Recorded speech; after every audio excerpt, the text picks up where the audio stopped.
최진원 교수의 정치 현안 분석. 우리는 어떤 한글을 써야 할까? 최근 국민의힘 신지호 전략기획부총장이 용산 만찬의 결과를 두고 싸대기를 한 대 때리고 싶다고 말한 사실이 드러나 논란이 되고 있는 가운데 일부 언론에서는 싸대기 한 대를 뺨 한 대라고 순화시켜 보도하면서 화제가 되었다. 10월 정기국회에서는 정치권의 막말이 폭주하여 여야 관계를 적대적으로 몰아가고 있다.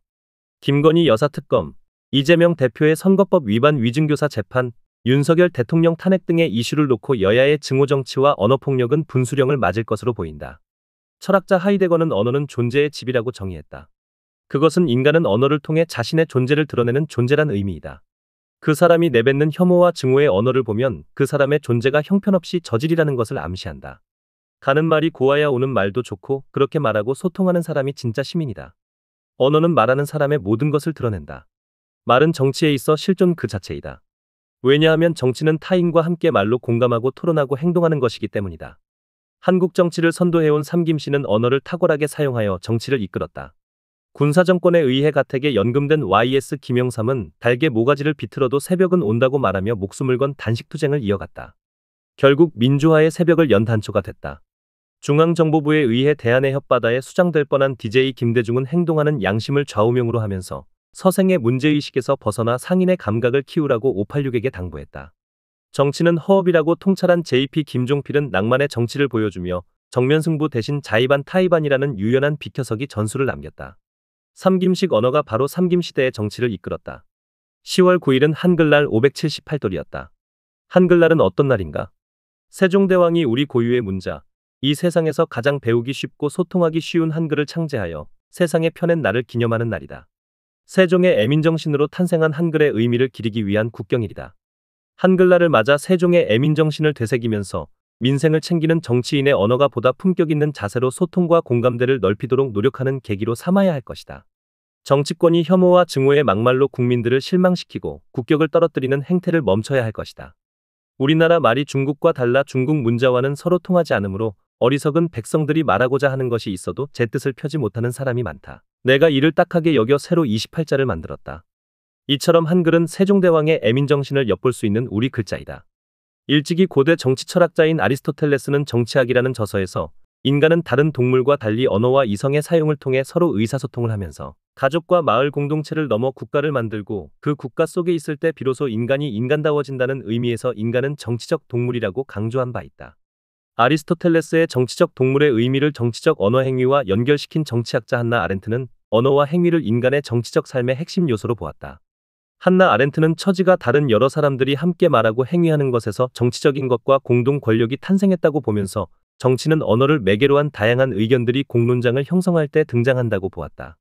특히 그는 문제 해결이 정치적으로 남아있으려면 해결 방법은 언어 행위에 머물러야 한다고 보았다. 그는 말을 통한 대화와 설득 대신 진리나 주장을 일방적으로 주장하는 폭력 과정을 시작할 때 인간적 해결 방법인 정치가 멈추고 동물적 해결인 폭력이 시작된다고 보았다.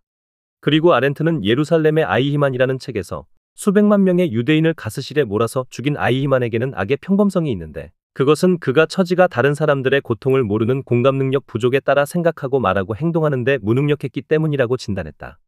여기서 한나 아렌트는 평범한 악에 빠지게 된 배경에는 아이히만이 누구나 쉽게 쓰는 상투어 외에 다른 언어를 구사하지 못했기 때문이라며 언어 행위의 무능력을 연결시켜 분석하였다.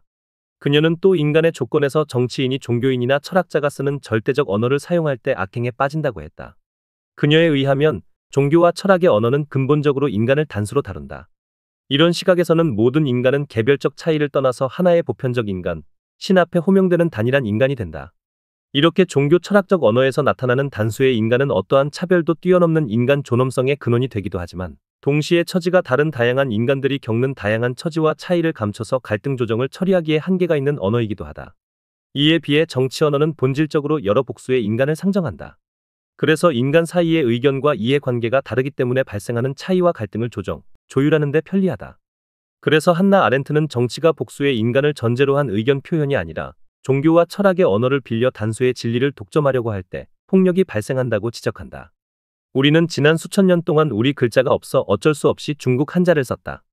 그러나 1443년 세종대왕이 세계에서 가장 훌륭한 글자인 한글을 만들었는데 500년이 지나도록 제대로 쓰지 않다가 지난 70여 년 동안 애써서 한글이 널리 쓰이고 있다.